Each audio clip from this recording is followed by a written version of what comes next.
Shalom, selamat pagi jemaat yang dikasihi Tuhan.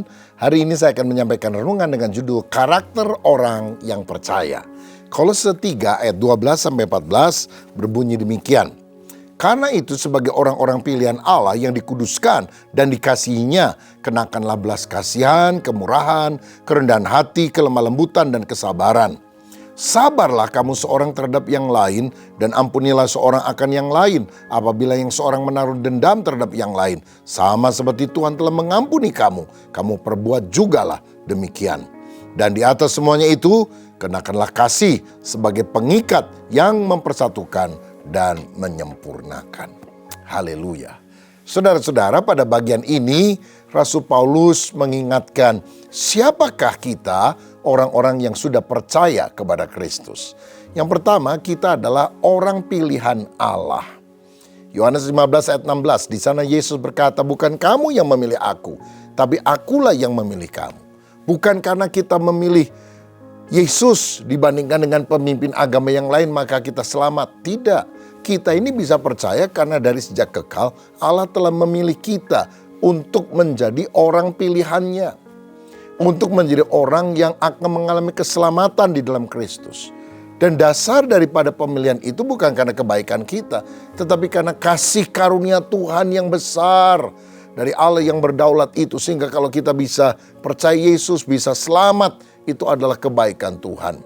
Tidak ada orang yang bisa percaya bahwa Yesus adalah Tuhan kalau bukan Roh Kudus yang menggerakkan hatinya. Oh, saya bersyukur saya orang yang dipilih Allah. Dipilih untuk memperoleh hidup yang kekal.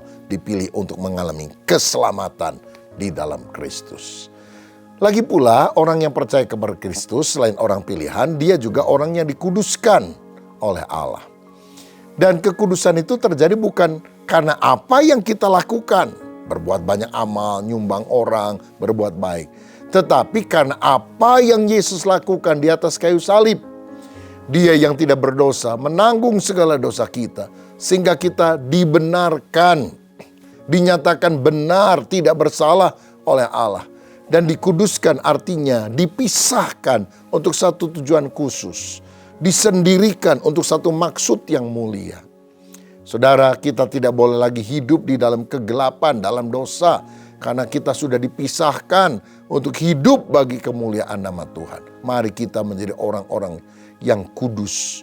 Pada waktu kita beriman kepada Kristus, kita sudah punya kekudusan secara posisi.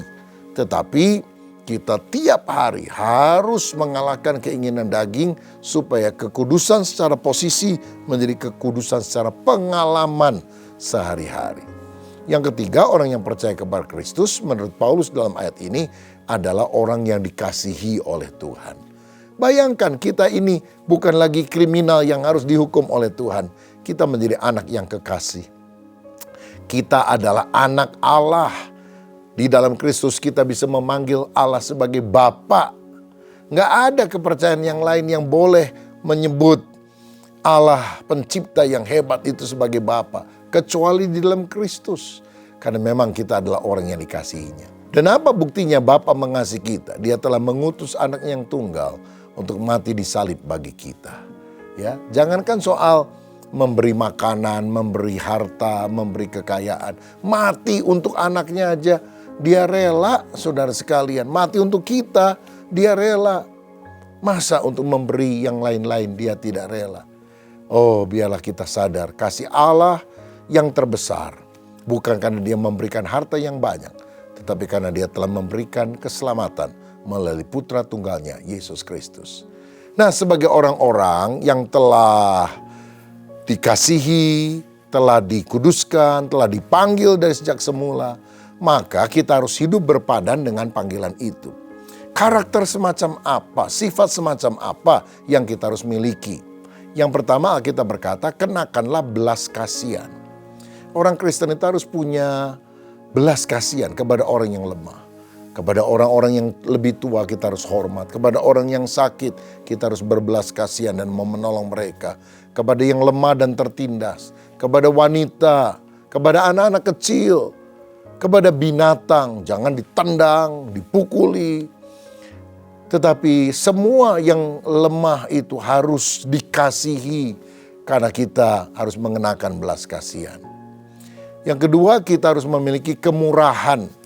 Kemurahan itu seperti seorang tetangga yang baik kepada tetangga yang lain. Punya kemurahan hati, seperti Ishak yang sudah menggali sumur untuk dirinya. Tapi kemudian ketika ada orang memintanya, dia berikan kepada orang lain. Karena gak mau ribut, gak mau berselisih dengan orang tersebut.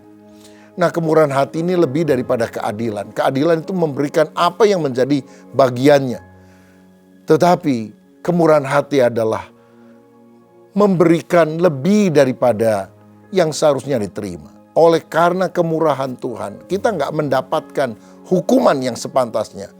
Justru kita mendapatkan pengampunan dan sorga yang sebetulnya tidak layak kita dapatkan. Seperti wanita berdosa yang berzina, yang seharusnya binasa, dihukum. Tapi Yesus dengan kemurahan hati menerima dan mengampuninya dan menjadikan dia sebagai ciptaan yang baru. Sifat yang ketiga, miliki kerendahan hati. Kita nggak boleh sombong, arogan. Karena apa? Kita ini cuma ciptaan belaka di hadapan Allah yang maha perkasa. Cuma debu tanah, apa sih yang dibanggakan? Saudara, satu-satunya yang perlu dibanggakan hanyalah Allah sendiri.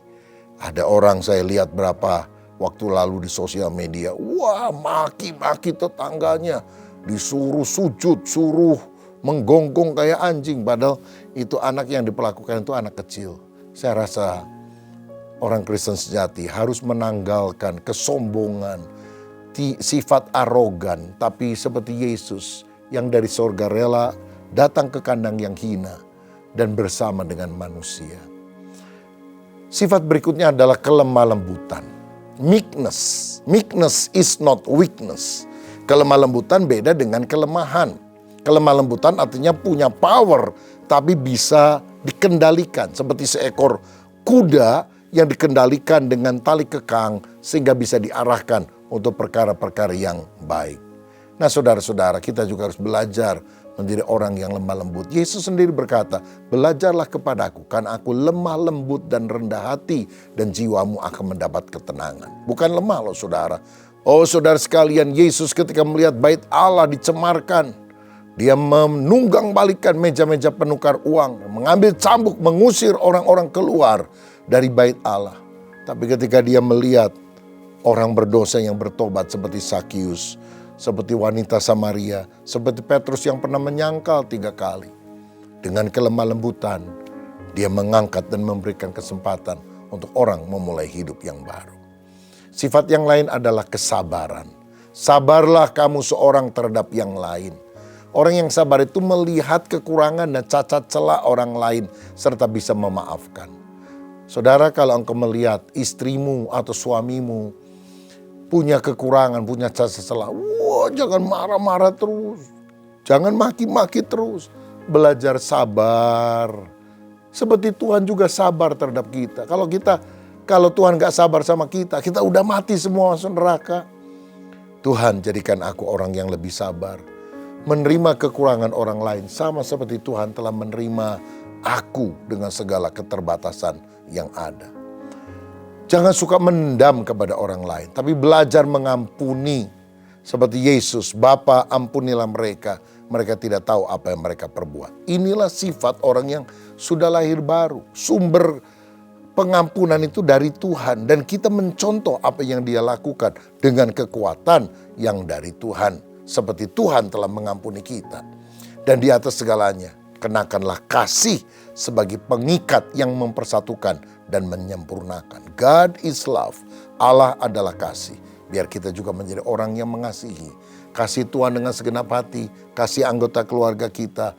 Kasih orang-orang yang ada di lingkungan kita. Di tempat pekerjaan, di gereja, dimanapun kita berada.